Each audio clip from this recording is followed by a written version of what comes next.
Hi guys, this is Marcus from The Crown and Cyhra, and you are watching Richard Metal Fan. Hey, what's up, guys? Episode 347 of Richard Metal Fan Interviews, calling from Zoom, and I have a special guest. I got Marcus Sunesson from The Crown, Cyhra, and Angle. So, how are you doing today, Marcus? It's great to be able to have you on. Thank you so much. Thank you. Doing pretty good. I mean, it's Sunday. I've been working with stuff, solos, and I've been working with the new Cyhra songs and stuff. So I've been pretty busy. Yeah, but it's great to be able to chat with you. So, kind of what I want to talk about is like your musical history and sort of do a rundown of your discography, but take you back to young Marcus. So, growing up in Sweden, what were the first bands that got you into metal? What made you want to start playing guitar? First bands was definitely um it was Wasp.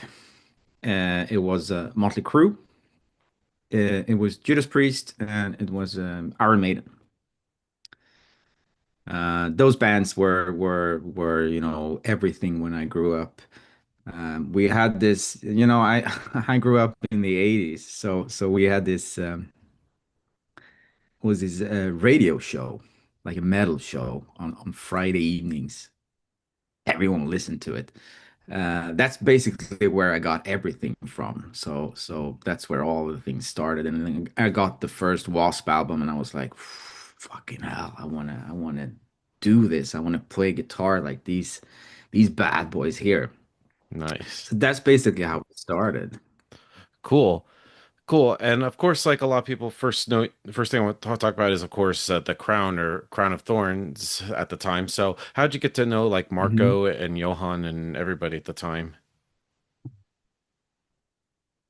Um, well, it was they're 1 year older than me, I think, and me and a friend of mine, we used to listen to a lot of death metal in like the early 90s. So we went to see a couple of shows with The Crown, actually, when they just started out. They did a couple of shows in our hometown. And Then one day we were in our local record store in our hometown. We used to visit it every day. And there was this like ad or something saying that the Crown is looking for a new guitar player. And my friend was like yeah, you need to you need to apply for this. And I was like, well, I don't know. And I gave it some thought, and then I called the number, and it was actually for the drummer, Janne. And I went to their rehearsal space, and well, it wasn't really an audition like that. We hung out, and they asked me some stuff, what I listened to, and influences and stuff, and then we just rehearsed a couple of songs, and that was that basically. So I met the guys through there.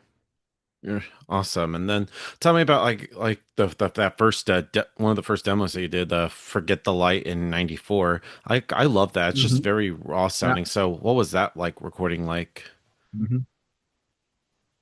It was pretty cool because that the songs for that demo, they were basically done when I joined the band. They released one demo before that in '93, but so we recorded that demo, I mean, just a month or two after I joined the band, probably. So it was everything was fairly new to me. That was one of the first time I've been to like a proper studio and recording stuff, and it was a little bit overwhelming first, but I got a hang of it pretty soon. It was really cool. It was I We talked actually about it not long ago about that recording, because I know that the studio is still there and stuff, but they don't do anything. But I have some cool memories from that recording. It went on really fast. I think we just recorded for a weekend or something like that. Yeah, and then of course you were It just was like, very like yeah, and then I know you're just like eventually like handing them out to at shows around Sweden and stuff, and then of course eventually you did get signed and put out your first album, The Burning, which I think is yeah. a really great debut album. In my opinion, one of the most Mhm. underrated metal debut albums of all time. So, how was that Yeah. recording process like being was the debut full-length Crown album? Um, well, the we I think we used, a couple of songs from the demo, and then we rehearsed a couple of new tunes, and then I don't remember actually how. I think it was the label that wanted us to record at this studio in South Sweden. So we ended up in Malmö for basically 2 weeks, staying at the studio all the time, just recording it. I remember I was sleeping next to the amp we had to record with and stuff, and it was also one of those things that was just like it was so new to us, and it was cool because then we got a chance to hang out and just record for real, which was a really nice thing. It was back then. It was just you had to rely on recording studios and stuff, Yeah. but it was really cool. Yeah, and I I know don't like remember I don't remember that much of the actual recording itself, but I think we have videos and stuff filmed from there though. yeah, and of course like this year does mark 30 years of The Burning. Like being as it has been like 30 Yes. years now, do you have like a different perspective about it now as opposed to when you first put it out? The album, you mean? Yeah.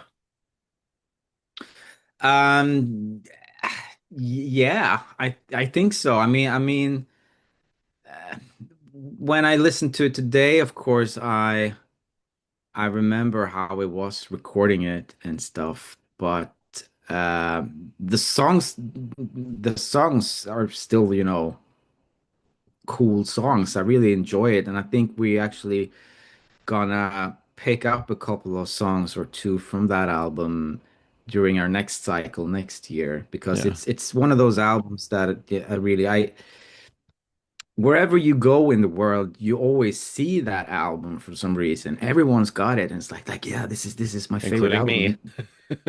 Yeah, you see and it is a cool album even though I haven't listened to it in a while, but I mean it's my first album, so I mean it's of course it's special to me in that sense.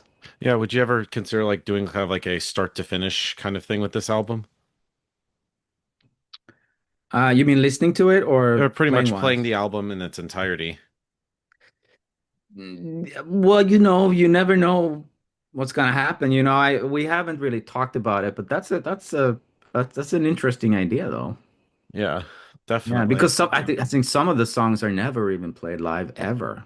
Yeah, there's like some songs you probably have to like brush up on. Oh, yeah, definitely. I mean, we did a couple of shows ago. We did of Good and Evil, the first one, Yeah, which actually has a and video and of it. I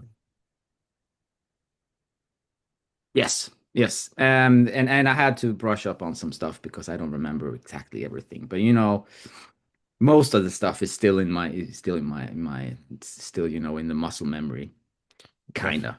definitely. Hey, and then of course the next It's a album, cool album. It's a cool album. definitely. And of course the next one, Eternal Death. I love this album Hmm. because I think I talked with Marco about this, but usually with the debut album you have like your entire life to write and there's a lot of hype with the first album. When it came to making Yeah. Eternal Death for you, did you feel like pressure to follow up The Burning? Mm, well, we I don't think we felt the pressure like per se, but I think we wanted to do something different because the burning was more of a like feeling wise of like the whole feeling of the album or concept is more like death metal on the first one, and Eternal Death is more kind of towards a little bit of black metal. It's raw and have another, it's got this different aura on the whole album, and uh, I think it was just, us going in and doing the second album. We didn't think that much back then. We were just happy to be able to record a second album. Yeah. Yeah, and I I love how mean, like yeah, and I love how like every song is like different from one another. Like in Bitterness and Sorrow is just yeah, a slaughter fest, and then you go yeah, into like World Within, which is just straight like m melodic death metal, yeah, and even yeah. even like Hunger is another great song. So it's fair to say like every song is like captivated with like an emotion of how like you and Marco and Johan Hmm. were feeling at the time. Yeah, yeah. And you have the really, that's where all the really, long songs came into the picture, with the Black Heart and all these, 6, 7, 8 minute, songs. Yeah, even It's yeah. It yeah, is a cool album. It's got a really cool vibe to it. I really, really enjoy it. yeah, I even love the last song, Death of God, which is about like Yeah. 10 minutes long. So, how did that Yes. song come to be? I feel like that's like, in my opinion, you guys is like epic to date. Yeah, yeah, yeah. It was a lot of those epic moments on that album. It was Magnus, I think, the bass player wrote Death of God, if I'm correct. I don't remember 100%, but I think so. Uh, and we just wanted to do some epic stuff, in the with acoustic Yep, guitars Magnus. and all, yes, and all that, and because I think we were influenced by bands, playing Battery, for example, and Legends. Dissection, all that. So forming that and trying to make it, Crownish. That's how it kind of ended up, I guess. Yeah. And of course, like when this album came out, did you just like started like touring outside of Sweden for the first time? And what was that whole like experience like playing outside of like your country? Be like, well, this isn't Sweden. It was pretty cool. I think we did the first proper tour before. Yeah, that was we just released those two albums, the two first albums. Um, it was also pretty surreal. I mean, since we didn't know really what to expect, I guess. We were we and another Swedish band that was on our label, who actually had Tomas Lindberg singing. So that's how we met Thomas for the first time, which was really weird. And we did those. I mean, the first tour, it was I don't remember, it was 8 shows or something around, Germany, Holland, Belgium, France. It was Yeah. just a very like short tour in terms today. But it was also this, you know, weird thing because you didn't know what to expect, and we just went out there and just like, yeah, let's go for it. And I we we we had we had so much stuff, and we just wanted it to look like $1 million. We had pyros and stuff Oh, wow. oh, yeah, yeah, for all the shows. It was really interesting. I mean, Yeah, we had set the all bar these. I really had fucking high. Yeah, yeah, yeah, yeah, yeah. And I had this weird, setup with like leather pants with chains on it and stuff. And we brought out all this gear. It was Wow. it was it was a sight. I mean, eh, but it was cool. I mean, it was very, very rough, but I'm really glad we did it. And it Uh, was just one of those, you know, yeah, I still remember things. We did one show instrumental because Johan, the singer, he was stuck in another city because he was driving another van with the merch and stuff. And it was just, you know, things happening all the time. It's Yeah, just that's crazy, crazy. man. But it was fun. It was Nice. fun. Nice. And then, of course, next up, Hell is Here. I like this album. I feel like this is where, of Yes. course, The Crown became The Crown, in my opinion. So, what was it kind of like going Mhm. like from this to this? It's kind of hard to describe. Yeah. That is when I guess the Crown became a little more Motorhead, rock and roll-ish than death metal, I guess. That's where it all formed, where the kind of punkish vibe came from.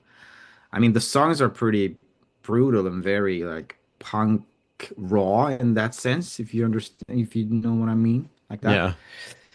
Yeah. Um, we also wanted to go for a more natural sound.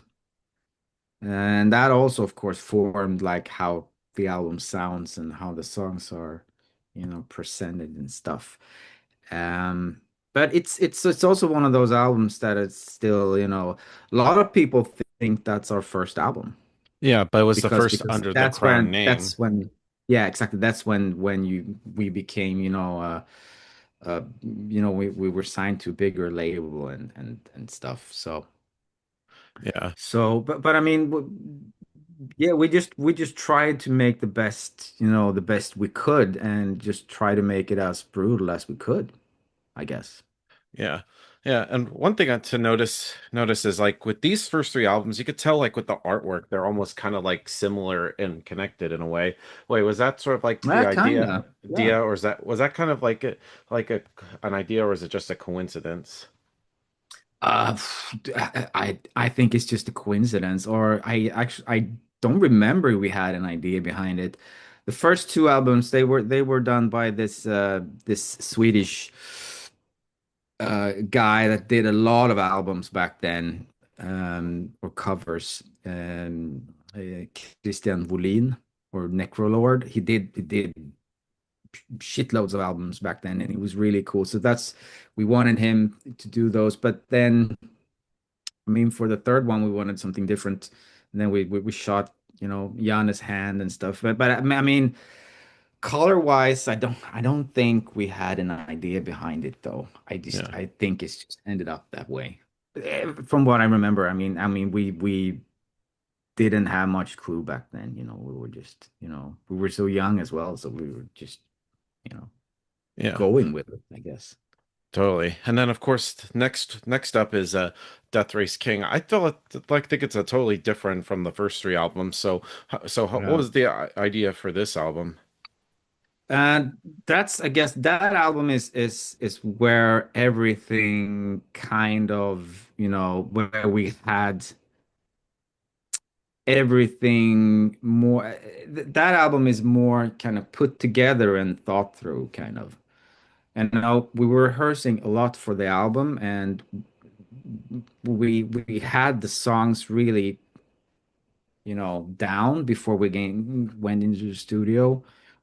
So that's the first time we actually went in and actually, we're going to do this album now and not just recording it and see how it ends up. We had an idea, and we had the kind of like the cover-ish in the back of our heads when we recorded it. Um, and also we wanted to have it more because that's the first album we recorded with Fredman at Studio Fredman's, the iconic studio in Gothenburg. Yeah, I've heard about that place. Um, yeah, yeah, which was interesting, and I Yeah. remember during the recording because Fredman was it was a big studio where they Yeah. had There like needs to two be or like a three. documentary about it. Yeah, yeah, because I remember during that sessions or those sessions, both In Flames and Dimmu Borgir were recording at the same time in the studios. There was a lot of people, going in and out all the time. But I think that the Death Race King album, that's where everything kind of uh, that's where we got our shit together, kind of, if you know. Everything was was just right with that album for some reason. I mean, everything just fell into, you know, fell perfectly, which is just, that's one of those things that you don't really know it when you're recording it, but afterwards you're like, yes, this is just, this is exactly how it should be. Yeah. So that's definitely the album that everyone is just saying this is your, black album or whatever, Hence you the know. album is black, so I could see it coming from Yeah, them. yeah, exactly, exactly. But that's a bit because everyone is just raving still today about that album, of course. Yeah. And what was like the touring like for this album? Because I believe you was that right around when you started touring the States for the first time? Yeah. Yeah, Yeah. we did the States for the first time. I we did I think we did a European tour the European tour came first. I think that was the tour with Morbid Angel. Yes, Morbid Angel and Emperor. Yeah. Hell of a And lineup. then we did the States. Yeah, we did the States with Cannibal Corpse and Crisian, which was like mind-blowing at the time. That was also, that album came with touring that, proper touring. We had a tour bus and, it Yeah. was everything was Yeah. What was planned and like for you being in America for the first time? Like what was your impression of us that was Americans? I mean, it was incredible, of course. I mean, we were just in America, we were touring in a van.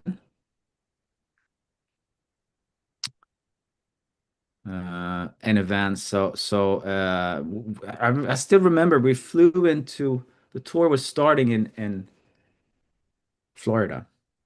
We flew into For some reason we flew into Houston, and then we traveled uh, across the South to Florida, which was also these. I mean, coming to the States for the first time, and then just traveling to the South, with Yeah. you saw, alligators for the first time in the wild and stuff. It was just, it was surreal. And I remember we were sitting outside, like looking outside the window in the van for like 5 or 6 weeks, going like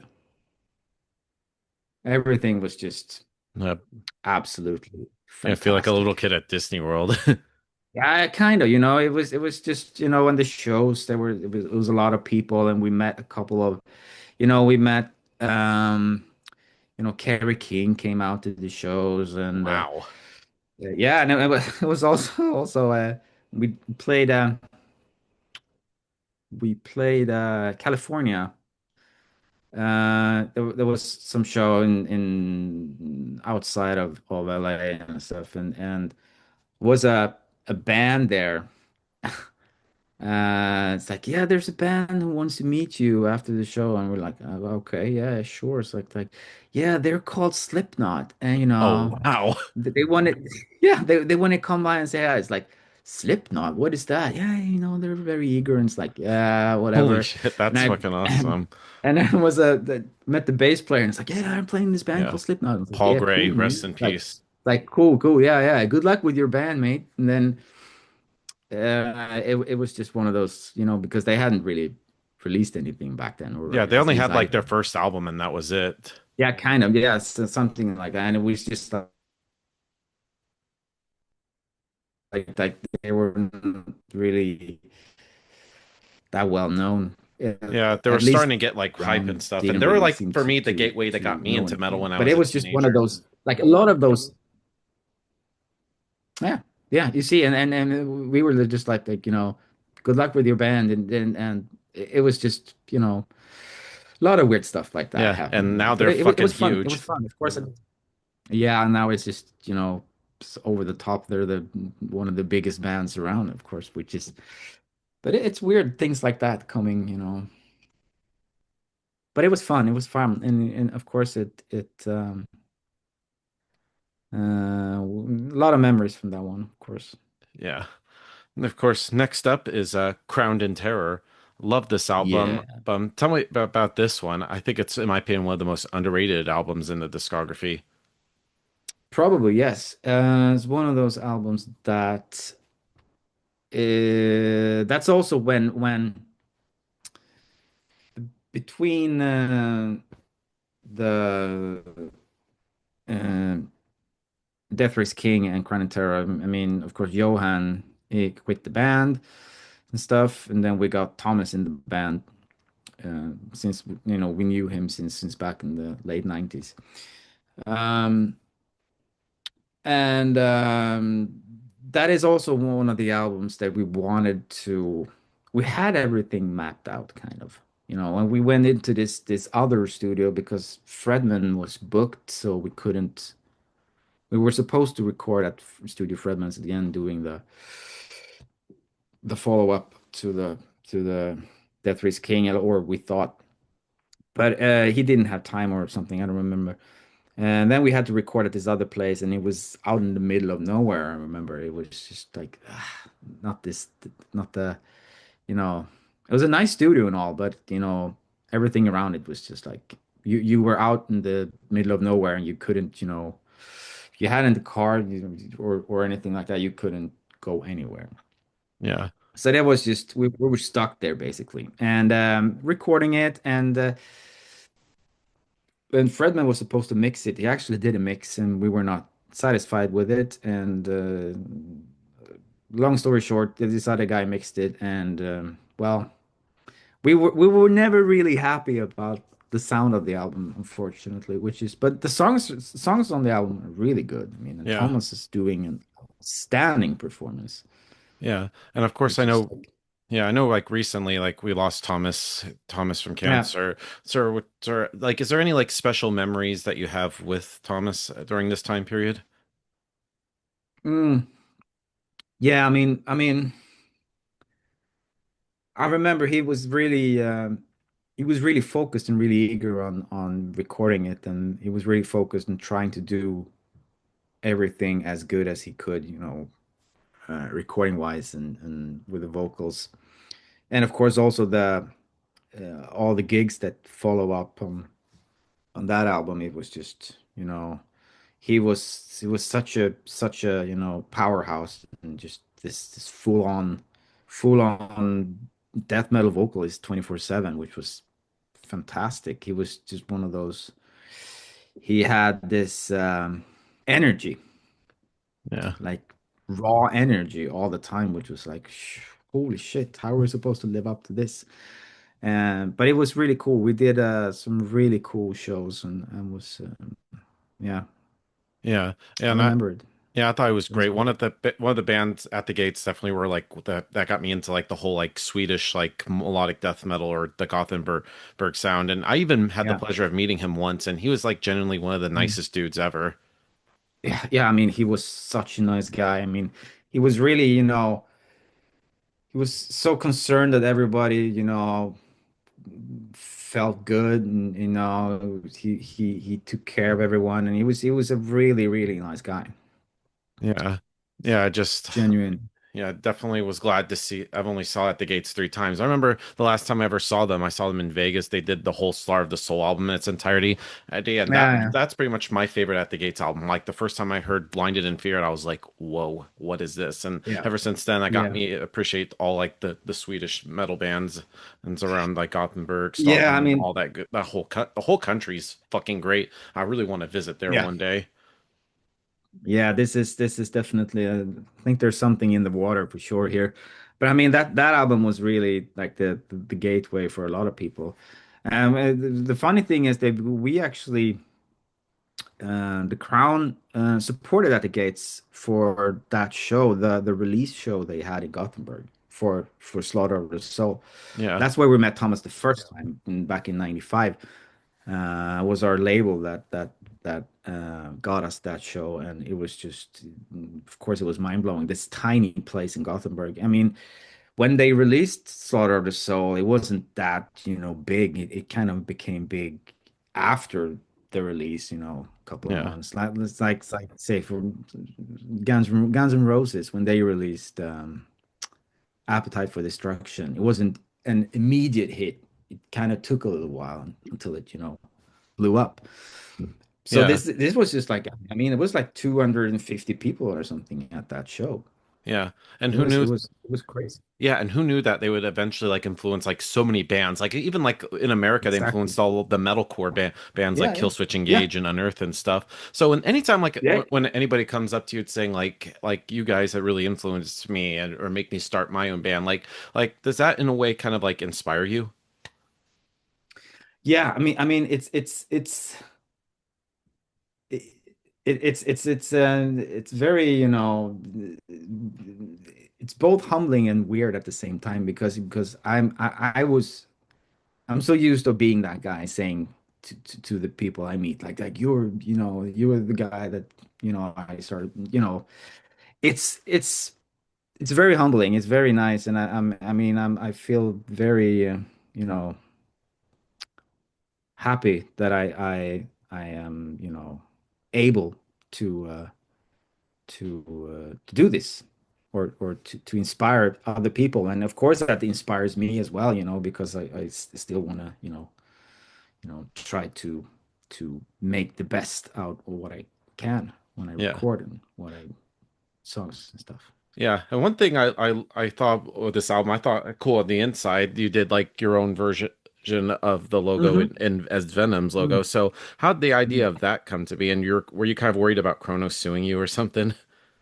Nah, it was just one of those jokes. I don't I we weren't sure that we were supposed to put it on the album. We were just one of those, like, it was just a joke thing. I think we thought we'd just, let's print a t-shirt with the logo, with the crown logo with the Venom logo and stuff.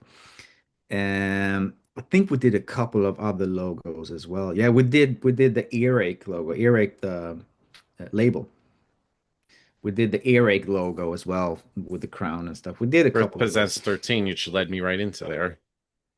Exactly, exactly. But it was just for, but I didn't we didn't hear anything from the Venom, fortunately. But it was just one of those things that people kind of, wow, that's fucking cool that you did, and everyone wanted a t-shirt of it, of course. Yeah, But it yeah, was just one of those fun things. yeah. And I just love like this album, like especially like like it's divided in three sections: Hmm. annihilation, exhaustion, initiation, shouldn't. Hmm. But I just think it's like in a way almost feels like it tells like a story with this album. Yeah, kind of. It's also one of those albums that really comes down to the it all comes down to the lyrics, of course. I mean, the lyrics, and I remember we had the album, or we had the songs, and we had to put them in the right order and stuff like that, so it became like that, all that. Yeah. Uh, but I mean, the lyrics, of course, is most important from that album, and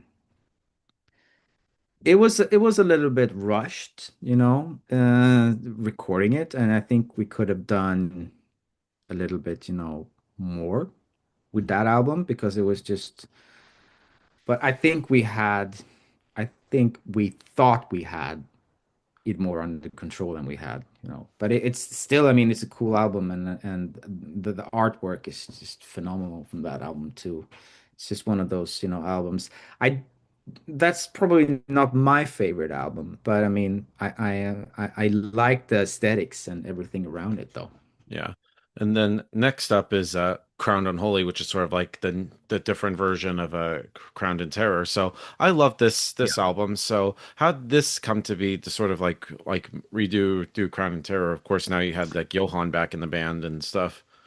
Why we did that was probably just because we wanted to. Now that Johan was back in the band again, we just wanted people to have two versions, One with Thomas, of course, because we were really proud of that album, with Thomas and stuff. But then we thought it would be nice to have all the albums with Johan as well, Yeah. so people can, choose whatever they want to hear or listen to. I mean, they can, love both albums, but we just wanted to have like two versions of it. So we have all the albums with Johan, also.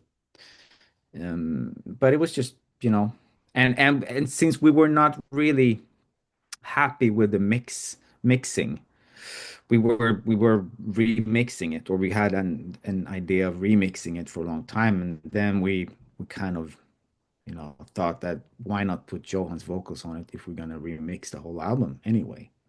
Yeah. Yeah, So and that's what we did. yeah, I like both versions. I know some people would prefer one or the other, but I'm like in the middle where Mm, I enjoy both. yeah. Yeah, yeah, same here. Um, they're basically the same except for the vocals. I mean, there's small parts here and there that are different, but I mean, it's basically the same album, and I like them both too. I mean, they have different flavors for different days, I guess. Yeah. Then you started touring for a little bit, and of course it was around 2004, so where the Crown had broke Mm. up. So for you personally, how hard was it for the band to just be done at that time? It was uh pretty rough because I know that me and Johan wanted to continue. And the rest of the guys didn't really want to continue, so we were kind of fighting a little bit back and forth. Me and Johan wanted to do this, and the other guys were not really sure that they wanted to do it at all. So it basically just ended up, you know, dissolving everything, which was, I was bummed out, of course. I mean, for a while, and then, I started venturing into other, I met other people and, took up other projects and stuff. Yeah. So, but it took a little while, Of course, when you've done it for such a long time, it's weird just going from 100 to zero and just like. Yeah. And it was around 2005 you joined up with the Angle. So how'd you get to know those guys? It was that was also a thing that came about because I was playing guitar with Snowy Shaw and his shock rock band Notre Dame. Or he still has this shock rock thing. It's basically just him, but he did some shows, and I was the guitar player. We had a band, wearing a mask and stuff. And this drummer in that band, he he asked me one day, it's like, do you wanna play some, upbeat metal? Or I don't remember what he called it something. And I was like, Yeah, sure, it's just like, and he played me a couple of songs that he got from this other guy. There was no band back then. It was just a couple of demos, which Nicholas had put together. And I listened to it and I was like, holy shit, this is great. Yes, of course. I want to be in that band. And it's like, yeah, yeah, yeah. Talk to Nicholas and called Nicholas up, and we took a meeting, or we just met up in a cafe, talked for a little bit, and then we said, yeah, let's start up this band. And that was that basically. Yeah. And And they then, already had a bass player and the drummer was there, so it was just basically me, Nicholas, and then he found this other guy called Magnus, so it was the vocalist. So that was that, and we rehearsed, and then we just put the demos together, and just yeah, yeah. that And was the then, start of Engel. yeah. And then tell me about like that first Angle album, Absolute Design. I thought that was great. Great. So what was that like working with like with them versus like with the Crown? It was a bit different because the music itself is more. It's totally different compared to the Crown course. I mean, it's just like opposite. It was a little bit because it's much. The Crown or that type of music is very like precise, very like you need to be very on point, and Engel was more melodic and organic, of course, and you need to have another groove, and that I took me a while to get into that, and it was a little bit weird from the start, um, but me and Nicholas were playing so well together that we found it pretty. Um, it didn't take that long. And then we put some demos together. We actually had some really nice sounding demos. And we went to the UK for a listening session with all these record labels and managers and stuff. But nothing really came out of that. We had some labels that were interested. We had Roadrunner that wanted to sign us, and some other band or some other labels. But nothing came out of it. And then Anders from In Flames, he knew Nicholas and he heard the demos and he really liked it. So he came and said, "You want to record an album?" And we said, "Yeah, of course," because he had this deal set up and Yeah. he had to deal with the label. So we said, "Yeah, yeah, yeah, we want to record an album." And then we basically did that. We just recorded the album, and he was there, and yeah, we did that for, I mean, we were in the studio for 5 weeks, so the recording itself wasn't really anything different from The Crown. It was just, we did it differently. We recorded parts differently than I was used to. Um, we stayed in the studio for 5 weeks and we just, you know, still in it. So that wasn't anything different than it was before. But it was just like I recorded this part and Nicholas was recording that part, and yeah. So the All right. setup was a little bit different. All right. And then flash forward to 2008, like the Crown reformed under the Doberman monkey here. So how did the Crown or Doberman at the time ended up coming back? We had that was also um Magnus had an idea doing something else, but kind of with the crown. I think we had a different. It was Andreas, the singer from Death Stars. Uh, he was actually in the band from the very early, you know, early sketches. Um, but nothing really came out of that either. We think there were some demos floating around, but nothing really happened. And then we, in 2000 and was it 10? I think 9 or Yeah. 10. We had this meeting and we said, yeah, sure, why not?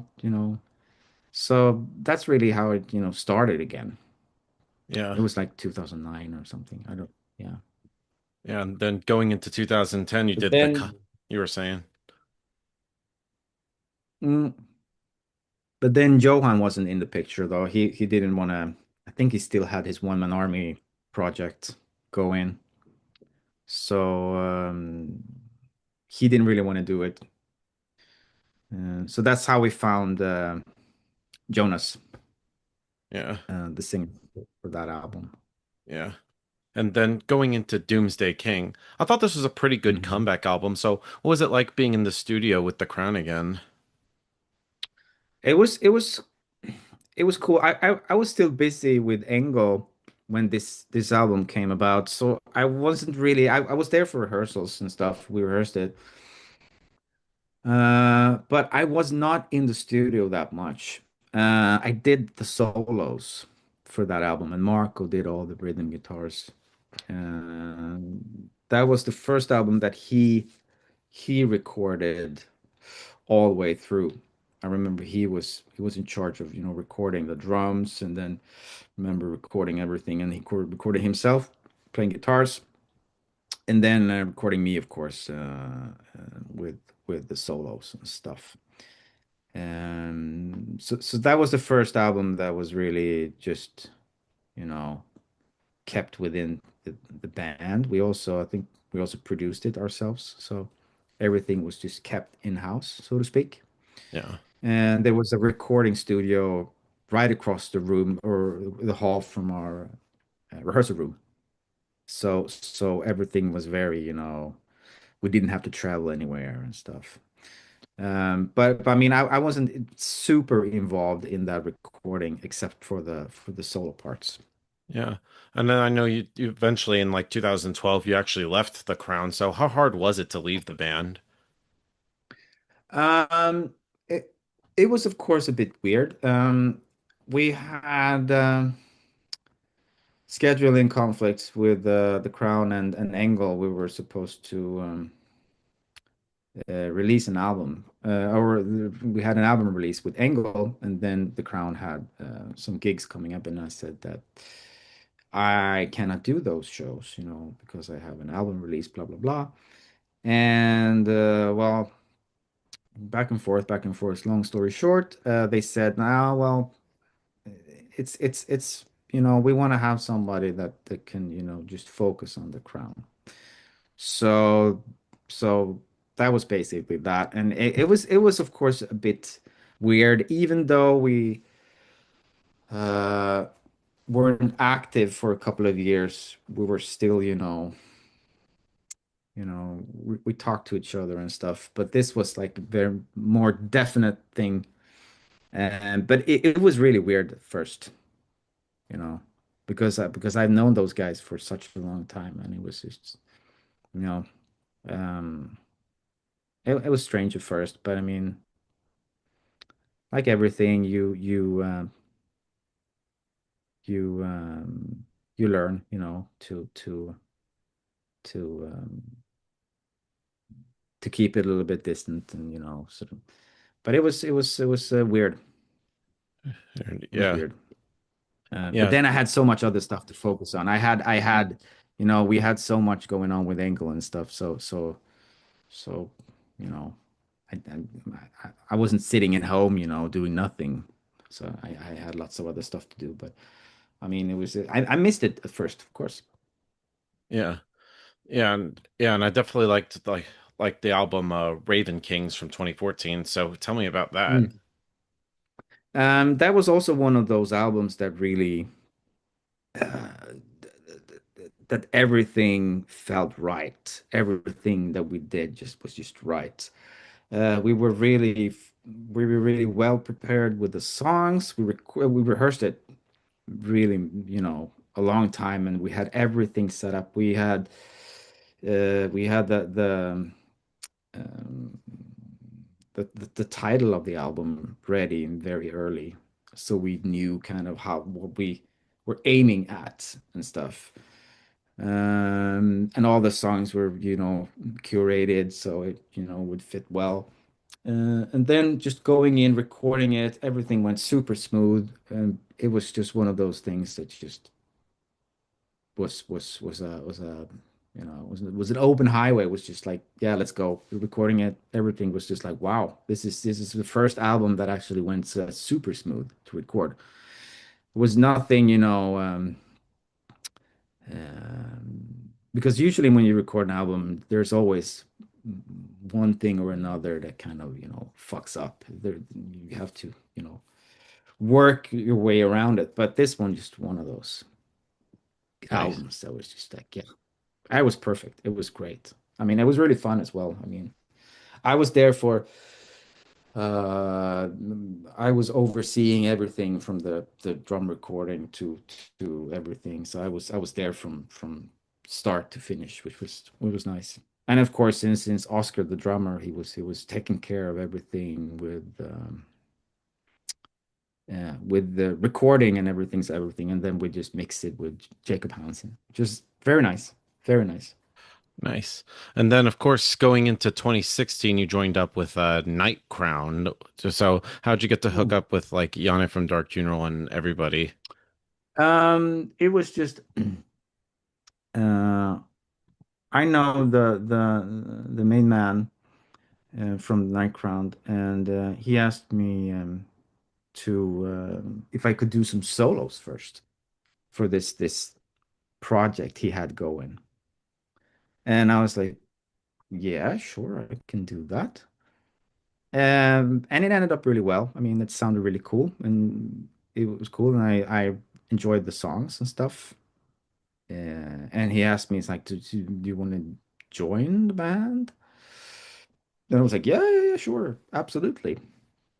But unfortunately, there was so much to do then. I couldn't really, it was basically too much for me to do.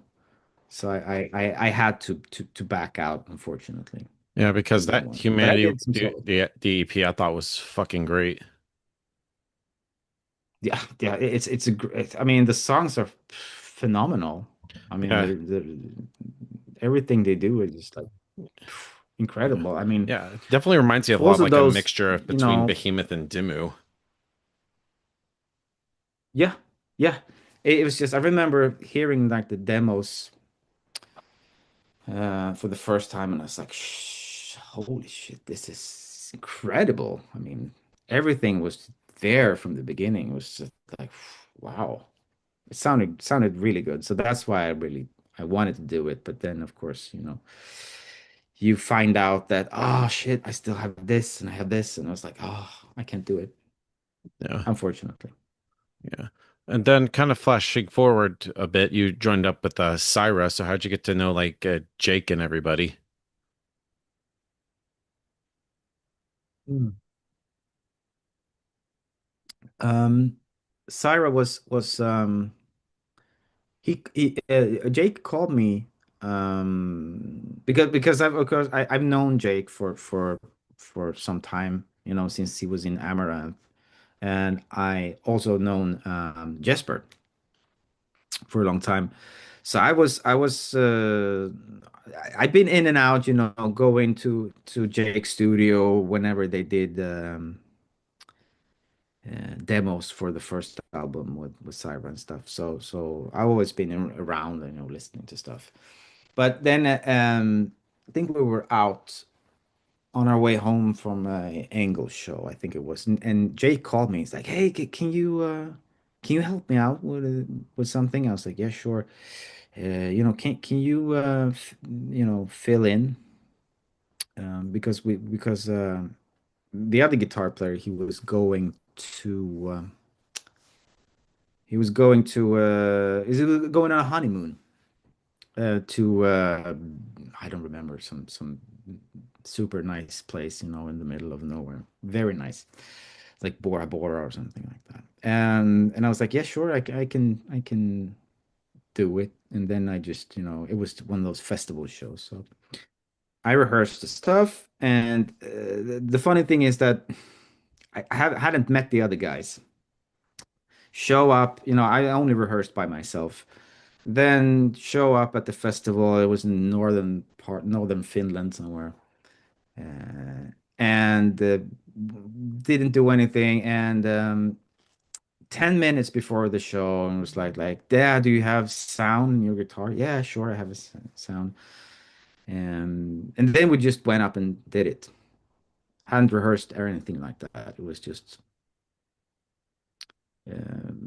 was also one of those things that turned out really good because that could have ended in disaster, of course. I mean, have never met like Alex, the drummer, or it was uh, yeah.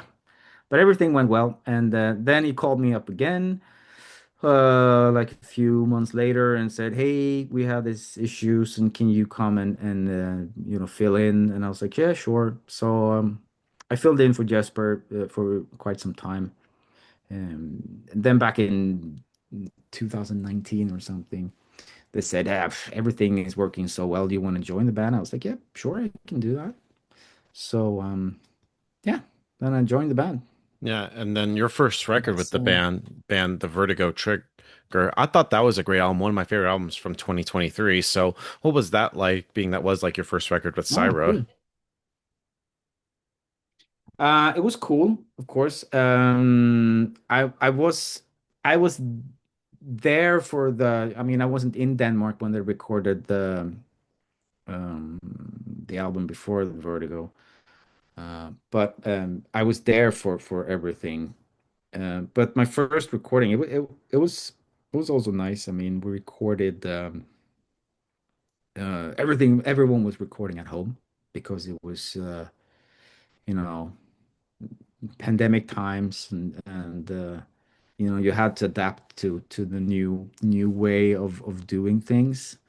So it was nice. I mean, I recorded some things at Jake's place in Gothenburg, but mostly recording my guitars at home. I mean, it worked out well since we were just on so many, we were in different countries all the time, and Alex was recording drums in Germany, and Olga was recording at his place. I think he was living in Riga at the time, in Estonia, and it was just like we were all over the place. But it worked out well. It was not my ideal, way of recording, but that's you had to we had to record an album, and that was the only way. Yeah. And then of But course, it was interesting, and it turned out well yeah. in the end, Yeah. fortunately. And then of course, like last year you ended up rejoining the Crown. So what made you decide to come back? Hmm. Uh, that was also a thing because prior to that, Marco he called me up one day, and because we started, or I should put it like this, because I was not in touch with the guys that much before that, but then I think it was Decibel magazine did uh, they did a coverage of the Death Race King album, and we actually the Crown guys, like the original Crown, we got together and started talking about memories and stuff, and it was nice, to talk to the guys again, and we kept in touch and like that. And then Marco called me up one day and said, "Hey, do you know the Crown is going to record a new album? Do you wanna play solos on it or do the solos?" Because our other guitar player he left and stuff. And I was like, "Yeah, sure." Because then I felt that I had some time. I wasn't that busy, and I thought it would be fun to do some soloing again, like crown solos and stuff. So I said, yeah, sure, I can do it. Nice. And I went down to our hometown and did some recording with him, and it went well. Everything just sounded like it should, and stuff. So it was fun. And then he just said, uh, like a couple of weeks or months later, he said, "Yeah, you don't want to join, do you?" And I was like, "Yeah, sure, I can do that. That would be, fun." He said, "Yeah, come back and play the tunes again and stuff." And I was like, "Yeah, sure, why not?" Yeah. Yeah. It And what was was, just it was very like undramatic kind yeah. of. It was just yeah. Yeah. Just chill is like, you want to play again? He's like, yeah, sure. Hmm. Kind of like that. Yeah. It was just like, said, we're older now and, we're not gonna do this forever and stuff. And I was like, yeah, sure, I know. And so everyone's busy and it's like, Yeah. it'll be fun, go out and, play some tunes. And we're not gonna, do any, 10-week tours or stuff like that. Just gonna Yeah. do like smaller stuff. But it was nice. And I said, yeah, sure, because I really felt that I could have something to contribute to. It would. Yeah. Yeah. And of course, like what was it like also working with Matthias and Michael in the band? Like what was like your first Mm. impression of those guys? Michael, of course, he's an old Crown fan since he Wow. he he was he comes from the same place as us, so he's always been around, at shows and hanging out at the rehearsal and stuff. So that was pretty funny, and he's such a talented drummer. He's just one incredible drummer, and he's very. He wants it to sound like Janne, like because he's very influenced by him, and so he wants it to sound like the old Crown, drumming wise. which is really nice. And of course, Matthias is just he's one of those. He's a funny guy. Just this big teddy bear is just like, oh well, he's he's a fun guy, and everyone's got their, odd stuff to it. But I mean, it works out in the end. I mean, it's fun being out with those guys. It's never a dull moment, kind of, because Matthias is always talking. He's talking, talking, talking all the time. Yeah. So it's yeah. Yeah, and being as of course it's coming up on almost a year now since the Crown of Thorns album. Like, have you all started working on Mhm. the next Crown album? Like, what's the status with that, if you're allowed to say? Um, we have not. Um, I'm not really sure, where we're gonna take it right now. We'll have to see. We're gonna do some more playing, like for the next year, and then we'll see what happens. Yeah, and so We're also, not really ready for doing any new stuff just yet. So yeah, and so also kind of like in the end to sort of wrap things up. What's next for, of course, the Crown, and of course with Angle and Bill and Cyhra? Is there anything else you would like to plug in terms of tours and stuff? Maybe U.S. tours? um uh, Angle is not doing anything at the moment because everyone is very busy. I mean, Nicholas is very busy with the Halo effect, of course. Yeah, great band. Um, oh yeah, that's an amazing Yeah, band. I mean, it's Nicholas is one of those guys that just, yeah, he's got so many riffs and yeah. just Same. I've seen he's the an Halo amazing, Effect three times, and they're just like the best melodic death metal band, best newer band that come out in the last couple of years. yeah, yeah. That I mean, they're incredible, and just him sitting down with a guitar, he can just play whatever, and he's just amazing, amazing, songwriter. So he's got that going, of course. He's very busy. He's always busy with something, Nicholas. Of course, he's doing, recording with somebody or yeah, doing something. So I'm not sure Engel's gonna happen anytime soon. Cyhra is doing a new album at the moment. We are not recording, but we're recording demos uh, right now. I am going to record the guitars in late October. Cool. So the album's going to be done in November at Yeah, least. So I think it's going to be. I think the label wants it mixed by December something. So it needs to be done before December. yeah, So that's going to be done and going really well. It sounds really cool. Um, and then The Crown is going out to play some shows. We have some shows in Sweden. We have Greece coming up in November, and then we're gonna play Portugal, Spain early next year. And then we also have one show in the US. yeah. Maryland Death We're gonna Fest do coming from go. Maryland Death Fest. I am going. I got my ticket for that. Yeah, that's gonna be really That'll be nice. my It's, first I time mean, ever seeing The Crown, and I'm fucking excited for that. oh, nice. Yes, that's gonna be Yeah, epic. I really I hope you all mean, make just do it, more it, U.S. shows because like America needs it's The Crown. yeah, but we're talking about, doing something, maybe trying to do something tied in with Maryland Death Fest. I mean, since we're already there. Yeah, Hopefully that's going to work out. We'll see. yeah, It all depends on, the visas and stuff and, what's going on in the world of politics and stuff.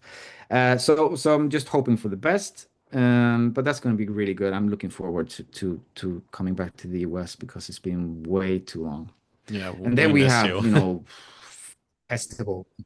Yeah, yeah. I mean, we need to do something, and we might try to do, or we need to do something else in the US at least, even if it's later next year or we need to come back to do more shows. I mean, since It's been, I mean, we haven't been there since 2004, 3, Yeah, so a 4. little over 21, 22 years now. Yeah, which is, I mean, I don't know. I don't know why it's taking so long, but yeah, we'll be back for sure. Nice. Starting with Ireland that fest at least. That's gonna be Yes, great. and see where it goes from there. So I have stuff to do, definitely. So there's a lot of stuff coming up. So I'm Nice. But thank you, looking Marcus. forward. Yeah, but thank you, Marcus, for this Yeah, conversation. It's so great to be thank you. able to chat with you today. There's Thank you. just any final words you want to say to the viewers that are watching this to close this out? Check out everything. Check out The Crown. Check out Cyhra. And also, I am doing a new album with Ronnie Atkins, the singer from Pretty Mates. Yeah, you heard He's it here, doing folks. yeah. So he's doing a new solo album. It's coming out next year probably. Check out that whenever that comes out. And please come to the shows if we're in your area. Would be nice if Yeah, you could come up and say hi, we're always there. And I mean, yeah, I'll try to come and see you all pretty soon. nice. So, everybody, Marcus Sunesson from The Crown, and we'll see you next time.